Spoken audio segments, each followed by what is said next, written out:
everybody, and thank you for joining me again as we continue to walk through the book of Psalms. And if you would this morning, go ahead and look with me at the 126th Psalm, Psalm 126. And I'll be looking in verse 4 today.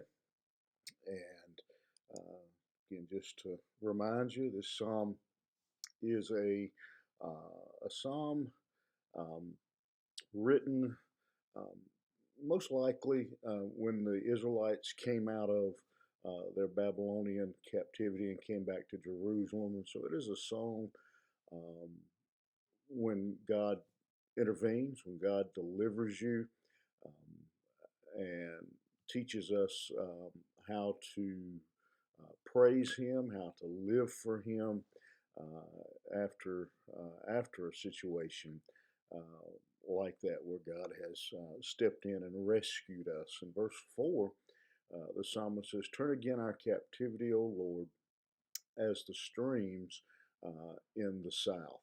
And it's kind of an interesting statement. It appears, again, this fits with the story of the Jews coming out of Babylon and coming back to Jerusalem, and as we've talked about a number of times in the Psalms, finding their homeland, finding Jerusalem in rubble, still having to deal with enemies as they tried to rebuild their city.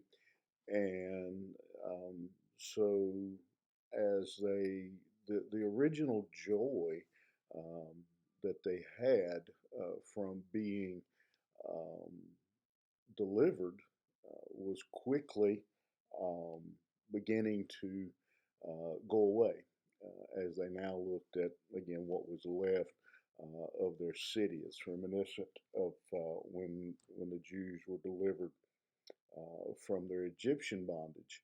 And they came out of Egypt singing and celebrating and dancing, but in short order, they began to mumble and complain. They came to the Red Sea. They got hungry. They wanted water.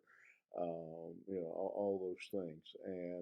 Um, and that's kind of I think that's kind of a common cycle for us. We kind of tend to go up and down like a roller coaster in life. It seems like you have something good happen, and then the first thing that happens is Satan will point out something um, negative and discourage us.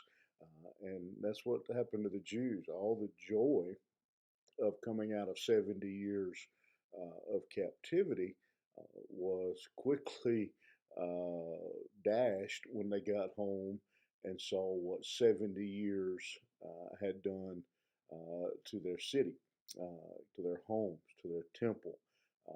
That everything was pretty much in ruins. Anything of value had been stolen. Um, I'm sure the wild animals were roaming, making it their home. Again, anything of any value whatsoever had been poached. And so the people of Israel needed um, another blessing. They needed God to step in and help them rebuild their city, to restore again their joy. And so they pray, Lord, turn again our captivity. And so they want their, they're praying that God would restore again their joy. And that phrase, turn again our captivity, is maybe a little confusing to us in the King James. It almost sounds like they're saying, take us back to Babylon. But that's the most of the newer translations translate it as something along the lines of renew our fortunes. Um, and again, um, it's the same phrase that was used to describe when God gave back Job twice as much as he had lost. And so the Israelites are praying for God to step in and restore them and to give them that joy again.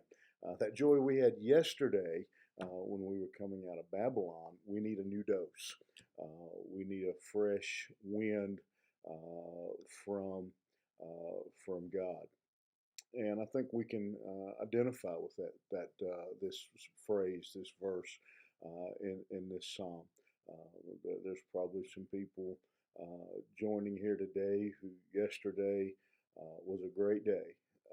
Yesterday was magnificent, and today's already started out kind of bad. It just seems, it's just life. Um, it just seems like those kind of things happen, um, and we um, almost. And sometimes it seems like it happens by the hour. You have a good hour, and then the next hour, you have a good hour at work, and then the next thing you know, the boss comes in ranting and raving about something. And so we kind of all along the day we kind of need that little push, that little again fresh wind from heaven to encourage us and to strengthen us and to help us along the way. We just need a little, and it comes in interesting ways. It's amazing how God does that. Sometimes it's somebody who comes by and just kind of, maybe pat you on the back. Somebody, you go to the mailbox and somebody's just sent you a card that just says thinking of you or something. You get a phone call out of the blue from somebody. It's amazing how God does that. You hear a song on the radio. You happen to see a Bible verse. It's amazing how God does send those, again, just little showers of blessings as we sing. And today I hope that as you go through this day and you face those kinds of struggles, that you'll look to heaven for those showers of blessings. But let me give you another challenge: be a shower of blessing today. Um, just remember that everybody you come into contact with, everybody you talk to, part of them, maybe even a large portion of those people you'll interact with today are having a bad day. They're having a hard time. They're discouraged. They're downtrodden, and they need a shower of blessing.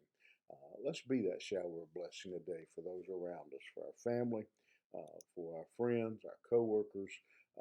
Let's be a shower of blessing. Have a great day. We'll see you back here tomorrow.